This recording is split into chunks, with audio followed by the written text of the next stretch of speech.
कौमी असेंबली के इजलास का वक्त तब्दील। इजलास 11:30 बजे के बजाय शाम 4 बजे होगा। नोटिफिकेशन जारी कर दिया गया। आईनी तरमीम का बिल सप्लीमेंट्री एजेंडे के तौर पर पेश किया जाएगा। नवाज शरीफ भी इजलास में शरीक होंगे। सेनेट का इजलास शाम 4 बजे होगा। नून लीग के पार्लिमानी लीडर्स ने अरकान असेंबली और सेनेट को हाजिर यकीनी बनाने की हिदायत कर दी। पार्लियामेंट की खुसूसी कमेटी के इजलास का वक्त भी तब्दील। इजलास 2 बजे होगा। विफाकी काबीना के इजलास का वक्त भी तब्दील करके दोपहर 3 बजे कर दिया गया।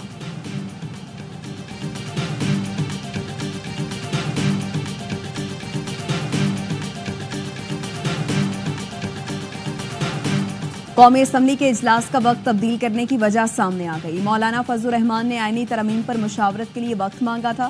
JUI रहनुमा सेनेटर कामरान मुर्तजा कहते हैं मौलाना फजलुर रहमान मजलिस आमला, शूरा और लीगल टीम के अरकान से मुशावरत करेंगे। कौम दुआ करे हमसे कोई गलती न हो।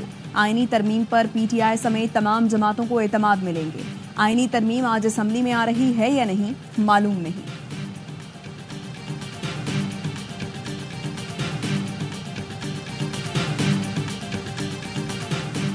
मुजव्वज़ा आईनी तरामीम पर हिमायत के लिए मौलाना को मनाने के लिए हुकूमत की सरतोड़ कोशिशें। हुकूमत और अपोजिशन के वफूद की मुलाकातों का अहवाल सामने आ गया। जराए के मुताबिक मौलाना फजलुर रहमान ने कहा कभी आईनी अदालत और कभी जजेस पैनल की बात की जाती है।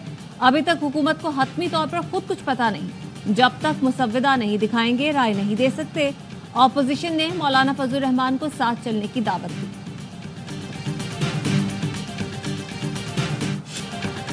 आईनी तरमीम के लिए मौलाना सबकी जरूरत। PTI वफ्द मौलाना फजलुर रहमान से मिलने उनकी रिहाइशगाह पहुंचा तो वजीर कानून समेत हुकूमती वफ्द पहले से मौजूद था। PTI रहनुमा को वापस लौटना पड़ा। आजम नजीर तारड़ की मौलाना को मुजव्वज़ा आईनी तरमीम के मुसव्विदे पर ब्रीफिंग। वजीर कानून ने मौलाना का जवाब वजीर आजम तक पहुंचा दिया। PTI वफ्द फजलुर रहमान से मुलाकात के लिए दोबारा उनके घर पहुंचा। बैरिस्टर गौहर की क़यादत में रहनुमाओं की मौलाना से मुलाकात, मुजव्वज़ा आईनी तरमीम पर तबादला ख्याल किया। PTI वफ्द की रवानगी के बाद बिलावल भुट्टो की क़यादत में पीपल्स पार्टी के वफ्द की मौलाना फजलुर रहमान से मुलाकात, आईनी तरमीम से मुताल्लिक मुशावरत की गई। वज़ीर दाखिला मोहसिन नकवी भी मौलाना की रिहाइशगाह पहुंचे और वज़ीर आज़म का खुसूसी पैगाम पहुंचाया।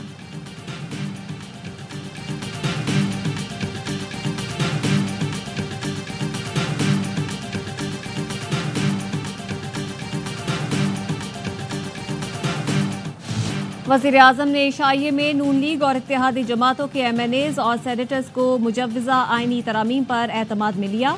वज़ीर आज़म शहबाज शरीफ ने शुरका को बताया कि आइन में तरमीम के लिए हुकूमत को 2/3 अक्सरियत हासिल हो चुकी है। पार्लिमान के तकद्दुस को कायम रखने के लिए ज़रूरी है कि मुल्की और अवामी मफाद में कानून साजी हो। मुल्क की तरक्की के लिए सबको एक मरतबा फिर से इकट्ठा होना होगा। Chairman peoples party Bilawal Bhutto Zardari का PP अरकान पार्लियामेंट के एजाज में इशाया। मुजव्वज़ा आईनी तरामीम पर मुशावरत की। आसिफा भुट्टो जरदारी ने भी शिरकत की।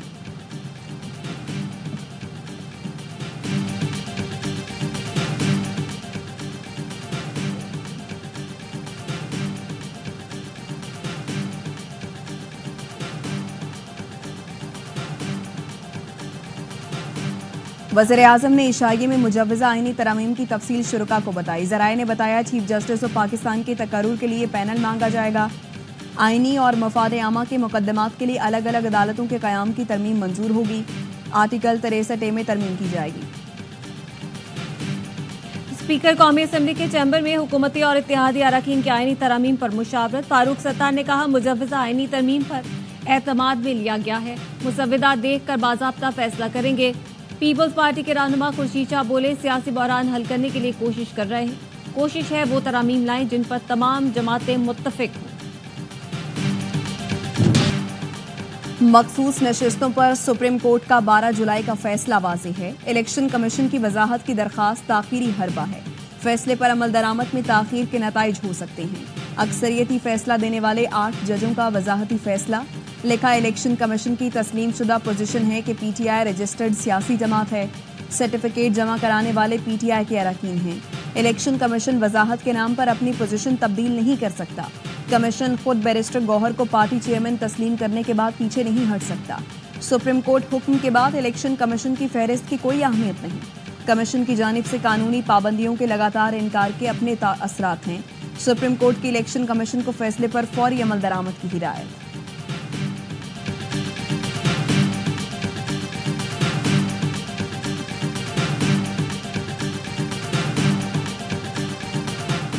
सुप्रीम कोर्ट फैसले पर अमल दरामद करते हुए इलेक्शन कमीशन किसी ताखीर का जिम्मेदार नहीं।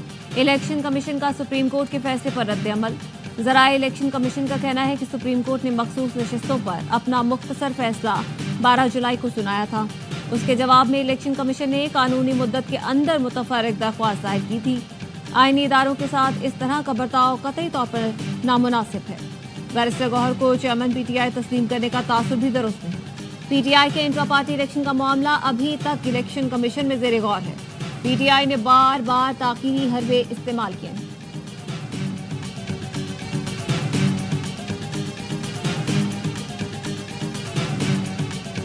नंबरों का जो खेल था अब बिल्कुल खत्म हो गया। सुप्रीम कोर्ट ने कहा है कि जितने भी लोग चाहे वो पीटीआई के पार्लियामेंट्री मेंबर बन चुके हैं या बनने वाले हैं, पीटीआई पार्लियामेंट्री पार्टी के मेंबर्स हैं। सुप्रीम कोर्ट फैसले के बाद ईवान में नंबरों का खेल खत्म हो गया। फैसले के बाद तमाम अरकान पीटीआई के पार्लिमानी अरकान समझे जाएंगे। इन पर आर्टिकल 63A लागू हो जाता है। आईनी तरमीम में वोट दिया तो अरकान का वोट गिना नहीं जाएगा और नाअहल भी हो जाएंगे। बैरिस्टर अली जफर कहते हैं, मैंने पार्लिमानी लीडर की हैसियत से सेनेटर्स को कह दिया है, आईनी तरमीम में वोट नहीं देना। जब वोट गिने ही नहीं जाएंगे तो फिर 2/3 अक्सरियत नहीं मिलेगी।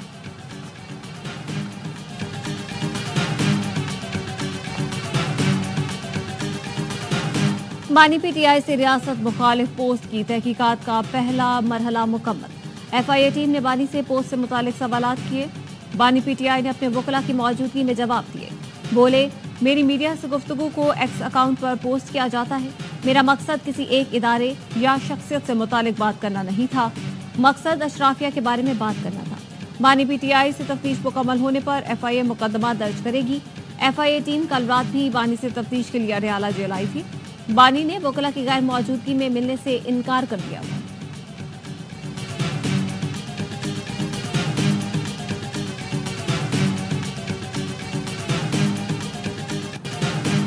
शहरियों को बाइख्तियार बनाने में जमहूरियत का अहम किरदार है। जमहूरियत के इस्तेहकाम और इदारों की मजबूती के लिए मिलकर काम करना नागुज़ीर है। जमहूरियत के आलमी दिन पर सदर आसिफ जरदारी का पैगाम। वज़ीर आज़म शहबाज शरीफ ने कहा, जमहूरी इस्तेहकाम आइंदा नस्लों की तरक्की का पेश खैमा है। बाहमी ताउन से ही जमहूरियत की बुनियादों को मजबूत बनाया जा सकता है।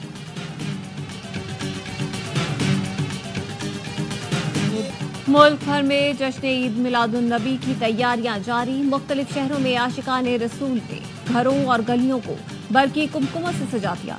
कराची समेत मुल्क भर में ईद मिलादुन नबी की सजावट के सामान के स्टॉल लग गए। फजाओं में हर सू दुरूद सलाम की सदाएं। गवर्नर हाउस में जश्न ईद मिलादुन नबी की रूह पर महफिल। 12 रबीउल अव्वल की मुनासबत से चिरागा।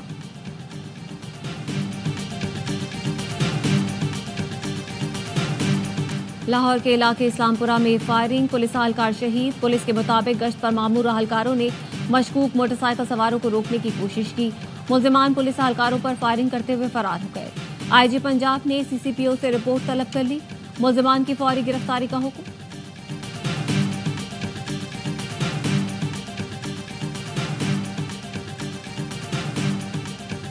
सऊदी अरब और इसराइल के ताल्लुकात आज़ाद फ़लस्तीनी रियासत के क़याम तक मुमकिन नहीं। सऊदी इंटेलिजेंस एजेंसी के साबिक सरबराह शहजादा तुर्की अल फैसल का बरतानवी थिंक टैंक को इंटरव्यू। कहा, इसराइल से ताल्लुकात मामूल पर लाने के लिए आज़ाद फ़लस्तीनी रियासत बुनियादी शर्त है। मुत्तहिदा अरब अमारात के वज़ीर ख़ारजा अब्दुल्ला बिन ज़ायद अल नहयान का कहना है, फ़लस्तीनी रियासत के क़याम के बगैर किसी इसराइली मंसूबे की हिमायत नहीं करेंगे।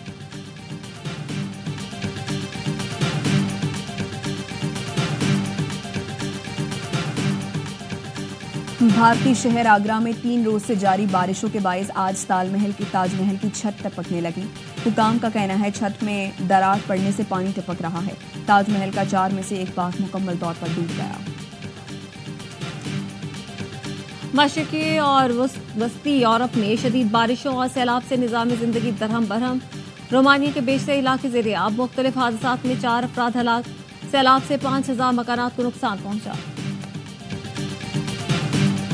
was the youngest elected president of WMO. तो WMO कुछ दिखा ना कि we need change, मतलब we need change. Of course हमें बुजुर्ग चाहिए। आज भी मैं बगैर अपने वालिद साहब को बताए हुए कोई काम नहीं करता। 3 साल से जब मैं आया हूँ तो मैंने एक चीज बड़ा क्लियर कर दिया है कि हम इनके कंपटीशन में नहीं है, हम इनको सुपरसीड नहीं करते। We are we consider ourselves the mother body of all the Jamaats around the world. WMO global youth wing Pakistan chapter का the first blast session ARY network के सदर और CEO सलमान इकबाल ने माजी की यादों से पर्दा उठाया। यूथ के मेंटोर ने कहा, मीडिया इंडस्ट्री को संभालना तन्नौल साबित नहीं होता, मुल्की हालात पर भी गुफ्तगू। सलमान इकबाल ने कहा, कब तक IMF से पैसे मांगते रहेंगे, अब सोच बदलने का वक्त आ गया है। द फर्स्ट ब्लास्ट के इख्तिताम पर मेहमान खुसूसी ने इंतजामिया के अहम अरकान को अवार्ड्स दिए।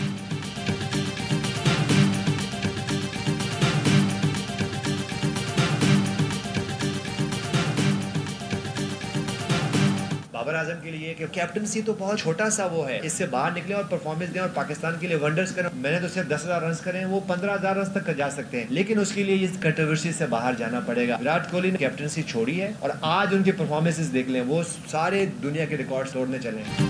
कप्तानी से निकले, पाकिस्तान के लिए खेले। साबिक कप्तान यूनुस खान का बाबर आजम को मशवरा। कहते हैं, कोहली ने कप्तानी छोड़कर परफॉर्मेंस पर तवज्जो दी और अजीम खिलाड़ी बन गए। बाबर को भी फैसला करना होगा। चैंपियंस वनडे कप में आज ARY की टीम स्टालियंस और मार्कोर्स का मुकाबला होगा। गुज़श्ता रोज पैंथर्स ने डॉल्फिन्स को 50 रन से शिकस्त दे दी। डॉल्फिन्स की टीम 329 रन के ताकुब में 278 पर हिम्मत हार गई। हसनैन 5 विकेटें उड़ाकर मैच के हीरो करार।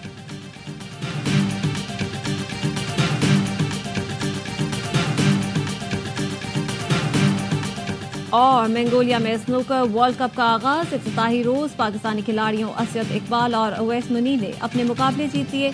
असद ने पहले मैच में मंगोलिया और दूसरे में जापान के खिलाड़ी को शिकस्त दी। उवैस ने पहला मुकाबला मंगोलिया और दूसरा ओमान के हरीफ के खिलाफ अपने नाम किया। दोनों खिलाड़ी ने बगैर फ्रेम ड्रॉप किए कामयाबियां समेटी।